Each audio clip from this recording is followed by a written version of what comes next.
Assalamualaikum warahmatullahi wabarakatuh. Selamat pagi anak-anak Bapak semuanya. Apa kabarnya hari ini? Baik? Sehat?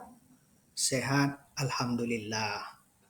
Apapun ceritanya, kesehatan itu adalah merupakan hal yang sangat berarti dalam kehidupan kita ya. Oke.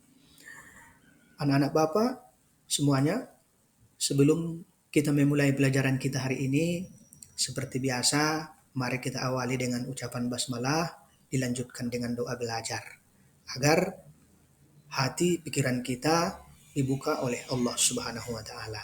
Ada yang berani memimpin doa? Ada? Tidak. Kalau nggak ada, oke, Bapak langsung yang memimpin doa ya. Mari kita sama-sama berdoa. Bismillahirrahmanirrahim. Rabbi zidna ilman nafi'a warzuqna fahma waj'alna minas solihin. Ya Allah, ya Tuhan kami, tambahilah ilmu pengetahuan kepada kami. Berikanlah kepada kami pemahaman yang baik, dan jadikanlah kami orang-orang yang soleh. Amin. Mudah-mudahan kita diberikan Allah kemudahan, diberikan Allah pemahaman, sehingga kita mudah untuk mempelajari materi-materi kita pada hari ini. Baik, sebelum kita melanjutkan pelajaran kita hari ini, Bapak mau mencek kehadiran kita dulu ya. Oke. Dengarkan namanya ya. Nur Aminah Daulay. Hadir? Oke. Sinar Marinda. Hadir? Hadir. Mudarambe. Lina Sari Tanjung. Nia Dewi. Anelka. Lani. Hadir. Oke. Baik. Sebelum kita melanjutkan pelajaran kita minggu yang lalu mempelajari tentang menuntut ilmu. Oke, menuntut ilmu. Baik, menuntut ilmu itu adalah merupakan suatu kewajiban bagi kita sebagai umat muslim. Itu dilandasi dengan sebuah hadis yang disampaikan oleh Nabi Shallallahu alaihi wasallam, "Thalabul ilma faridatun ala kulli muslimin wa muslimatin." Menuntut ilmu adalah suatu kewajiban bagi muslim laki-laki maupun muslim perempuan. Baik, hari ini materi kita berjudul pada bab 2, yaitu tentang Asmaul Husna. Pengertian Asmaul Husna itu, coba kita lihat dari segi bahasanya. Asmaul Husna terdiri dari dua kata. Yang pertama asma, yang artinya nama-nama. Husna artinya baik atau indah. Berarti nama-nama yang indah. Maksudnya bahwasanya Allah Subhanahu wa taala memiliki nama-nama yang indah, nama-nama yang baik. Oke. Nama-nama tersebut menggambarkan betapa Allah Subhanahu wa taala maha baik, maha indah, dan maha agung. Oke, anak-anak Bapak sekalian, ada yang tahu berapa jumlah Asmaul Husna itu? Ada? Oke, jumlah Asmaul Husna itu banyak. Banyak ya. Tetapi menurut keterangan hadis Rasulullah Shallallahu alaihi wasallam, Asmaul Husna itu terdiri dari 99 nama. 99 nama. Maka barang siapa yang menghafal Asmaul Husna yang 99 nama itu, maka Allah menjanjikan berdasarkan hadis Nabi itu akan dimasukkan ke dalam surganya. Mau masuk surga anak-anak Bapak? Mau? Mau? Ya, kalau mau ya hafal itu Asmaul Husna, nama-nama Allah yang baik itu 99 nama. Tetapi anak-anak Bapak bukan hanya sekedar dihafal, tetapi harus kita aplikasikan dalam kehidupan kita sehari-hari. Oke. Dari 99 nama Allah yang mulia itu, yang kita pelajari pada bab ini 4 nama. Yang pertama adalah Al-Alim. Tahu artinya apa itu Al-Alim? tahu. Al-alim adalah maha mengetahui. Maksudnya gimana, Pak? Bahwasanya Allah Subhanahu wa taala itu maha mengetahui yang tampak atau yang gaib. Pengetahuan Allah itu tiada terbatas. Allah mengetahui yang terjadi, bahkan yang belum terjadi di atas dunia ini pun Allah mengetahuinya. Untuk itu anak-anak Bapak sekalian, marilah kita selalu introspeksi diri, marilah kita selalu berjaga-jaga diri, jangan sampai melakukan sesuatu hal yang dilarang oleh Allah Subhanahu wa taala. Kenapa? Karena apapun yang kita lakukan, apapun yang terbesit di dalam hati kita itu tidak luput dari pengetahuan Allah Subhanahu. Anak-anak Bapak sekalian, ada beberapa hal yang bisa kita lakukan dalam meneladani Asmaul Husna di kehidupan kita sehari-hari. Pertama adalah menghargai ilmu dan pemilik ilmu. Yang kedua, semangat dan giat belajar. Ketiga, bertindak mengambil keputusan berdasarkan ilmu pengetahuan. Yang keempat, meneguhkan hati selalu beriman kepada Allah Subhanahu wa taala. Mari kita lihat satu persatu.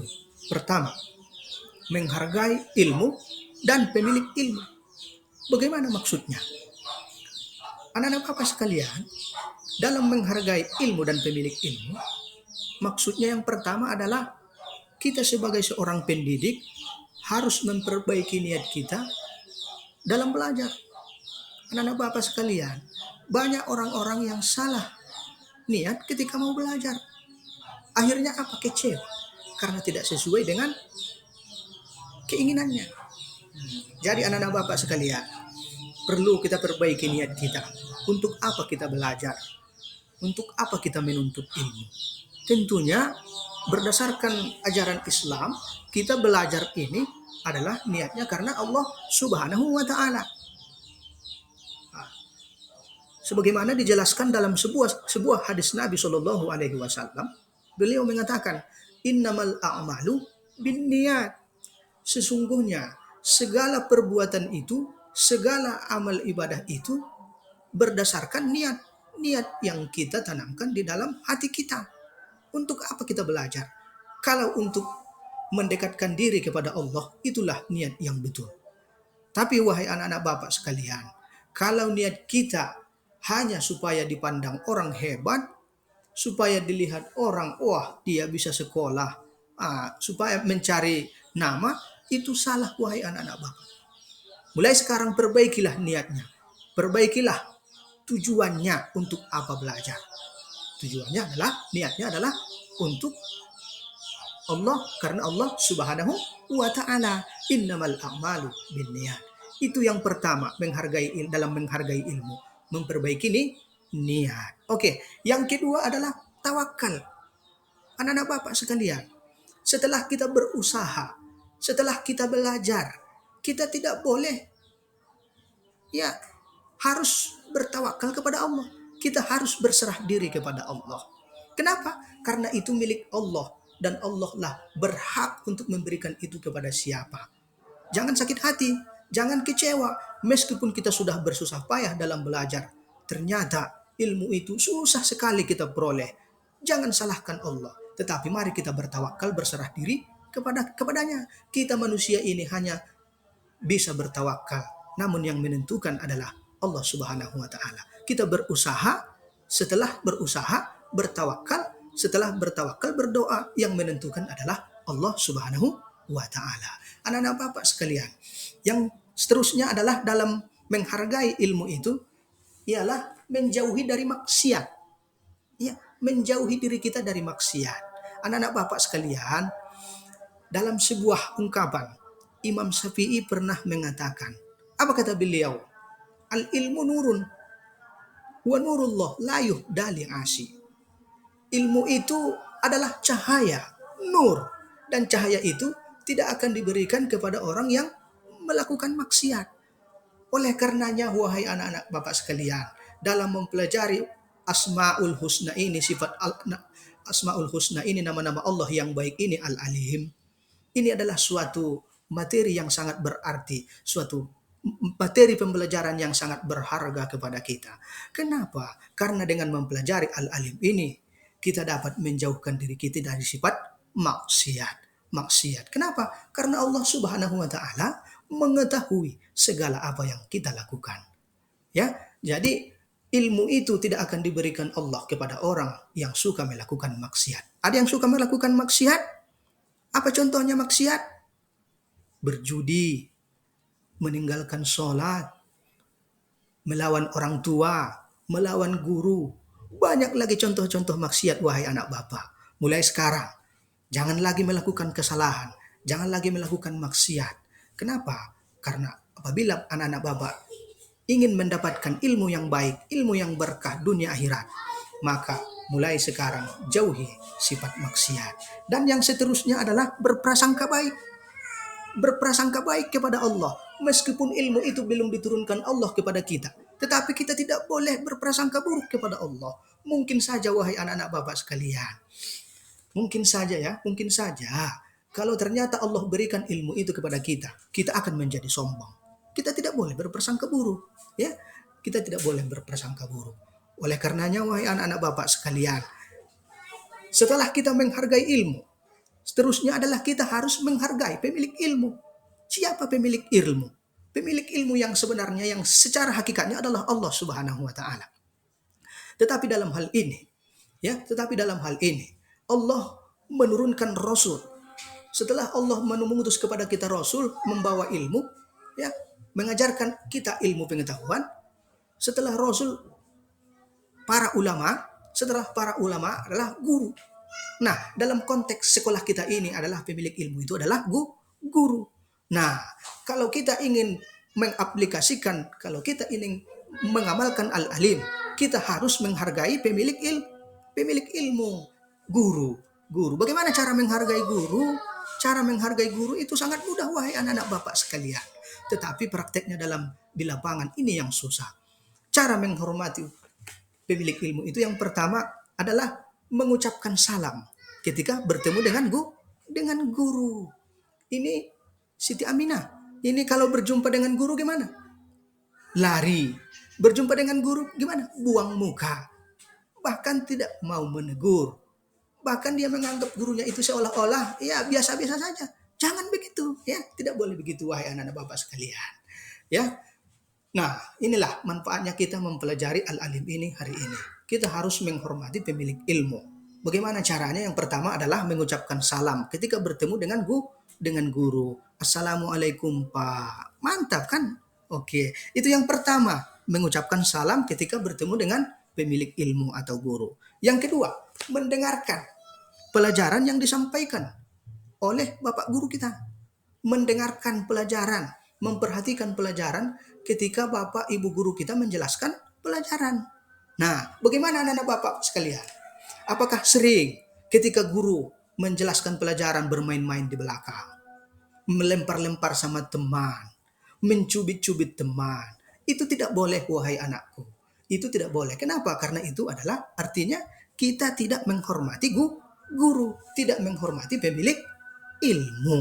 Ya, oke.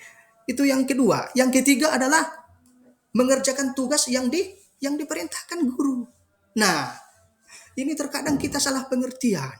Terkadang ketika kita disuruh mengerjakan tugas, kita menganggap bahwa guru kita itu menyiksa atau menghukum kita. Ternyata tidak. Ya, itu merupakan adalah suatu tugas, tanggung jawab yang diberikan guru kepada kita. Nah, apabila kita diberikan tugas oleh guru, maka kerjakanlah dengan baik. Kerjakan dengan sebaik-baiknya. Tidak boleh melawan guru. Itu namanya melawan guru. Nah, anak-anak bapak sekalian, untuk itu, dengan mempelajari al-alim ini, maka mulai dari sekarang, belajarlah untuk menghormati ilmu. Belajarlah untuk menghormati pemilik ilmu. Nah, itu yang pertama yang bisa kita aplikasikan. Kita terapkan dalam kehidupan kita sehari-hari dalam mencerminkan perilaku dalam meneladani sifat Asmaul Husna, ya, nama Allah yang baik, yaitu Al-Alim. Yang kedua, semangat. Ya, semangat, giat dalam belajar. Anak-anak bapak sekalian, kita harus semangat. Kita harus giat dalam belajar. Jangan menyerah. Jangan putus asa. Meskipun banyak tantangan dan rintangan yang kita hadapi dalam belajar itu. Namun kita tidak boleh putus asa. Dulu ada sebuah kisah.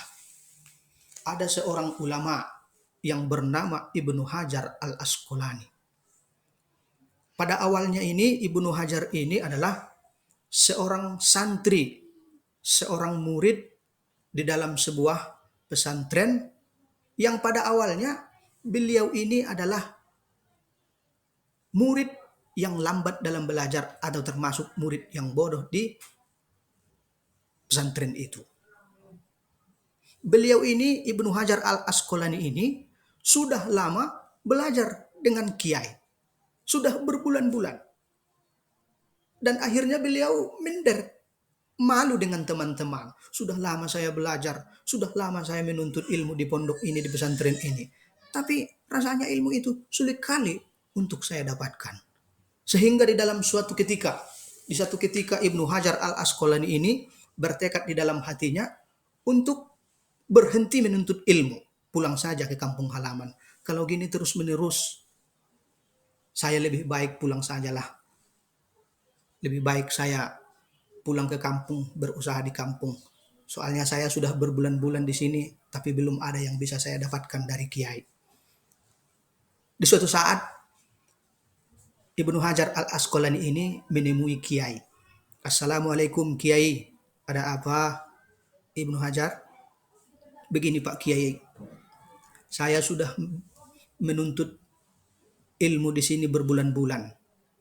Dan selama berbulan-bulan ini belum ada yang saya dapatkan Pak Kiai. Nah, untuk itu Pak Kiai, saya sudah berniat di dalam hati saya. Saya ingin pulang kampung saja. Ingin pulang ke rumah ke orang tua saya saja. Karena saya sudah lama belajar Pak Kiai, tapi belum ada yang bisa saya dapatkan. Apa kata Pak Kiai? Wahai Ibnu Hajar, jangan begitu. Jangan begitu, wahai anakku. Berusahalah. Mudah-mudahan Allah memberikan ilmu itu kepadamu.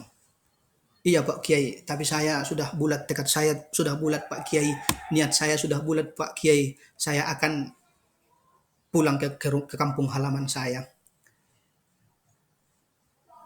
Okelah kalau begitu Ibnu Hajar. Dengan merasa berat, Kiai merelakan muridnya kembali pulang ke rumah orang tuanya. Tetapi pesan saya Ibnu Hajar, janganlah berhenti untuk belajar. Teruslah berupaya, teruslah berusaha. Mudah-mudahan Allah membukakan pintu ilmu kepadamu Ibnu Hajar. Baik Pak Kiai, kalau begitu saya pamit Pak Kiai. Baik, hati-hati ya. Iya. Singkat cerita, wahai anak-anak Bapak sekalian, di tengah perjalanan mulai turun hujan lebat. Di tengah perjalanan hujan lebat.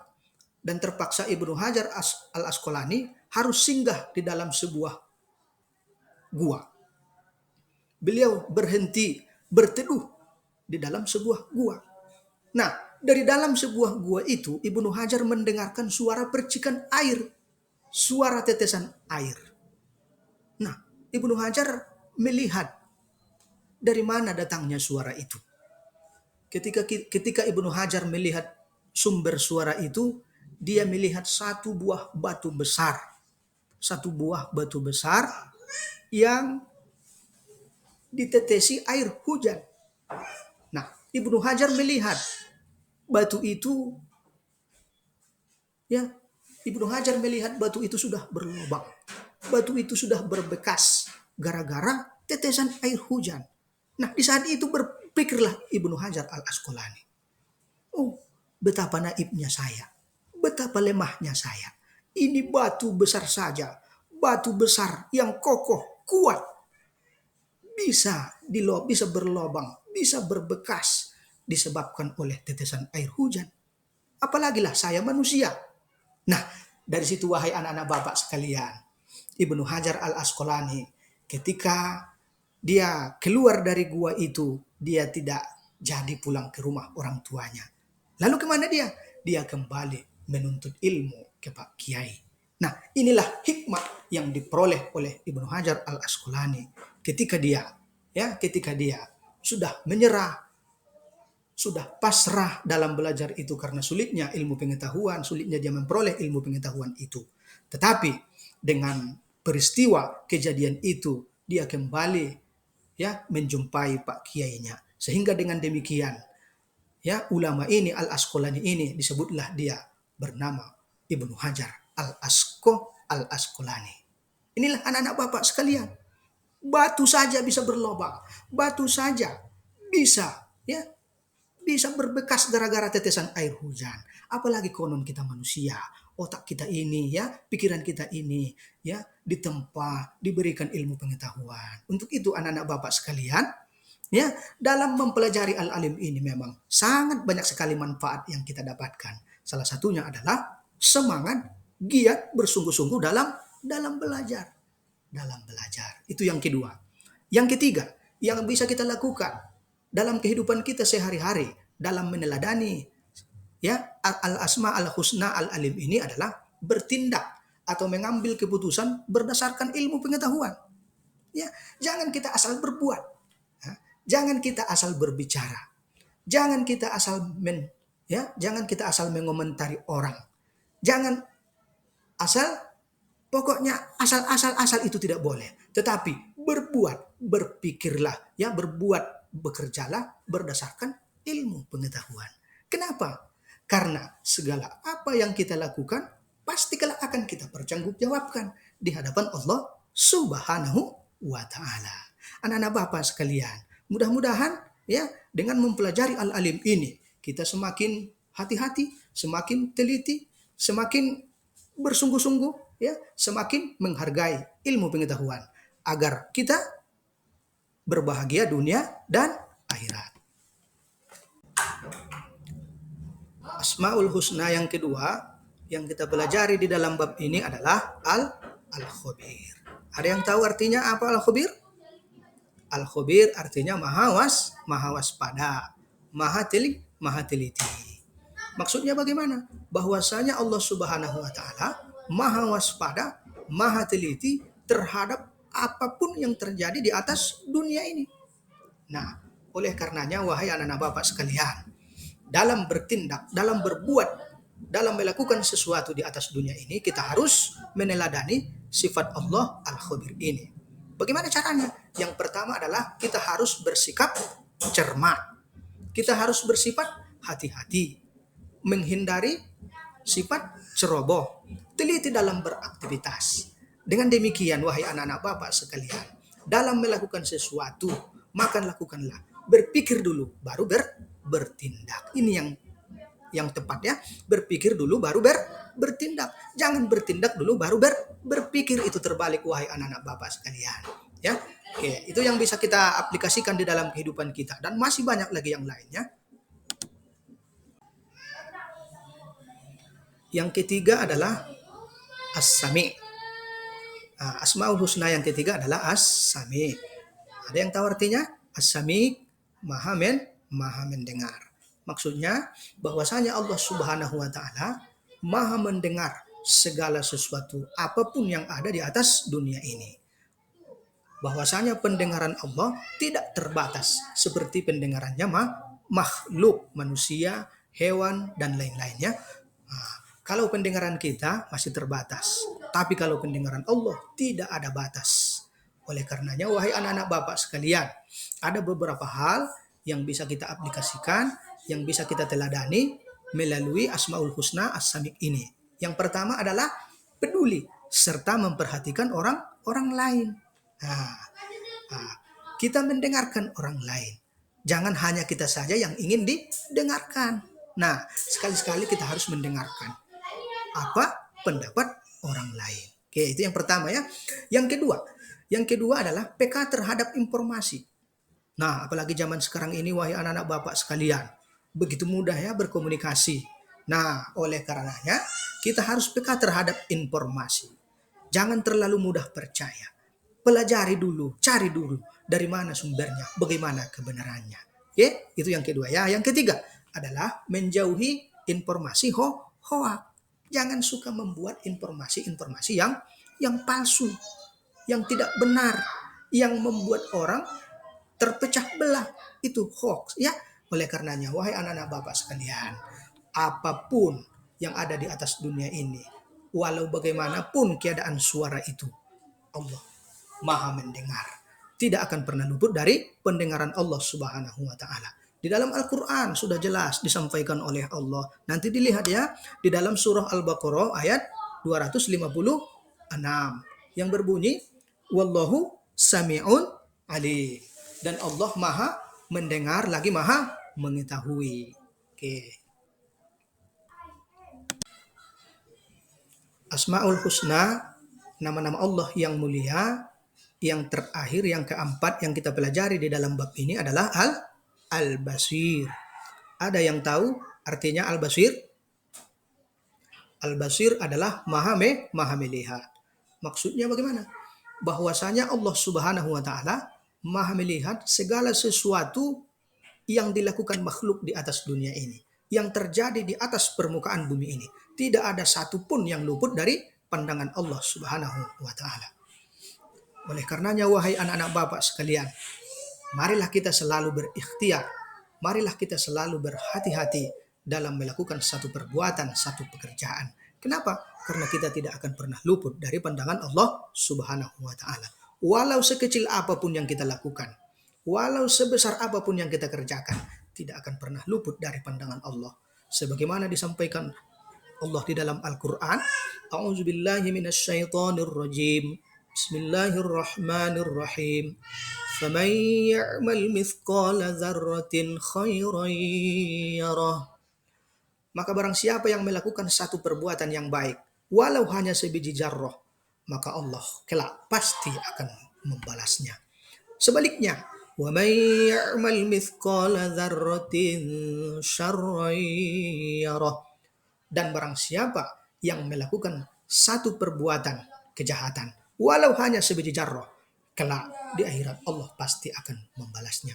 Maksudnya anak-anak Bapak sekalian, walau sekecil apapun yang kita kerjakan, walau sebesar apapun yang kita lakukan di dalam kehidupan kita ini, Allah pasti akan melihatnya dan kelak pasti akan membalasnya di akhirat. Oleh karenanya anak-anak Bapak sekalian, marilah kita selalu bersikap hati-hati, menjaga diri dari perbuatan tercela, menjaga pandangan kita, melihat kepada hal-hal yang baik, agar kita selamat dunia dan akhirat.